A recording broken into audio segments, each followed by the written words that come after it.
আসসালামু আলাইকুম বন্ধুরা। নিশ্চয় হয়তো বা অবাক হচ্ছেন যে আমি কেন এই জঙ্গলের মধ্যে।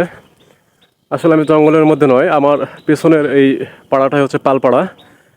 মূলত অনেকদিন পরে এই দিকটায় আসলাম, আর এই দিকটায় আসার উদ্দেশ্য ছিল আপনাদের কিছু দেখানোর জন্য। যারা মৃৎশিল্প তৈরি করে, মাটির তৈজসপত্র তৈরি করে, সেগুলো দেখানোর উদ্দেশ্যে আমি অনেকদিন পর আজকে এই দিক দিয়ে আসছিলাম। কিন্তু দুঃখের বিষয়, আহ, তাদের কি যেন আজকে দিন, সেই কারণে তারা সমস্ত কাজকর্ম আজকে বন্ধ রেখেছে। এই কারণে সেটা আর হলো না, আমার জানা ছিল না। এই কারণে খালি হাতেই ফিরে চলে আসতেছি। তো অন্য কোনো একদিন হয়তো বা ভিডিও করে দেখাবো। আবার আসবো কোনো একদিন, এসে আমি ভিডিও করে দেখাবো। তো আর এই রাস্তাও অনেক আগে, এই রাস্তার কিছু ইতিহাস আছে। এই রাস্তা দিয়ে আগে মানুষ যাতায়াত করতো, কিন্তু দুঃখের বিষয় এখন আহ, ওই পাশে আর একটা ভালো রাস্তা হওয়ার কারণে এই রাস্তায় আর মানুষ তেমন যাতায়াত করে না।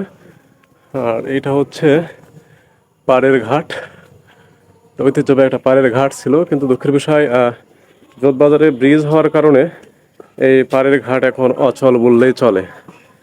খুব কম চলাচল করে। হাঁটতে হাঁটতে হাঁপাই গেছি, তাই এখানে একটু বসে পড়লাম। এই জায়গাটা আসলে অনেক সুন্দর, আমি ক্যামেরায় দেখাতে পারছি কিনা বলতে পারছি না। আহ, এটা হচ্ছে একটা শ্মশান ঘাটি।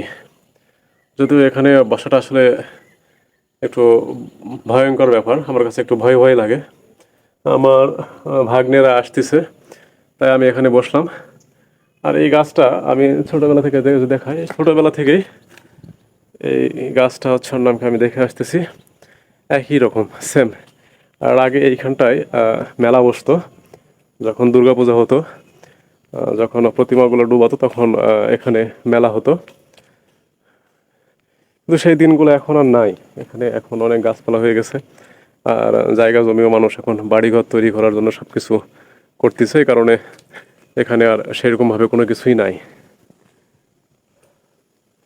তবে এর পাশে যে নদীটা, এটা হচ্ছে আমাদের সেই বিখ্যাত আত্রাই নদী। এই নদীটার সৌন্দর্য অপরূপ। আসলে নতুনের আগমনে পুরাতনকে নাকি বিদায় নিতে হয়, তারই উৎকৃষ্ট উদাহরণ হচ্ছে এই পাড়ের ঘাট। আহ, একটা সময় ছিল বেশ কিছুদিন আগেই, হয়তো বা আজ থেকে 1 বছর আগেই, এই পাড়ের ঘাটে হচ্ছে সিরিয়াল দিয়ে মানুষ পারাপার করা লাগতো। এতটাই পরিমাণ ভিড় ছিল আর এতটাই পরিমাণ জ্যাম ছিল যে হয়তো বা 2-3 পার পরেও মানুষকে অপেক্ষা করতে হতো একটা পার দেওয়ার জন্য। কিন্তু এখন দুঃখের বিষয়, সেই পারাপার এখন কেউ নাই, মানুষকে ডেকে নিয়ে এসে পারাপার করাইতে হচ্ছে। এটাই হচ্ছে প্রকৃতির নিয়ম। মানুষ নতুন কিছু পাইলে পুরাতনকে ভুলে যায়। তো যাই হোক, ভিডিও আর লং করবো না। যে উদ্দেশ্যে আসছিলাম সেই উদ্দেশ্যটা সফল করতে পারলাম না। আপনারা আমার ভিডিওর সঙ্গে থাকুন।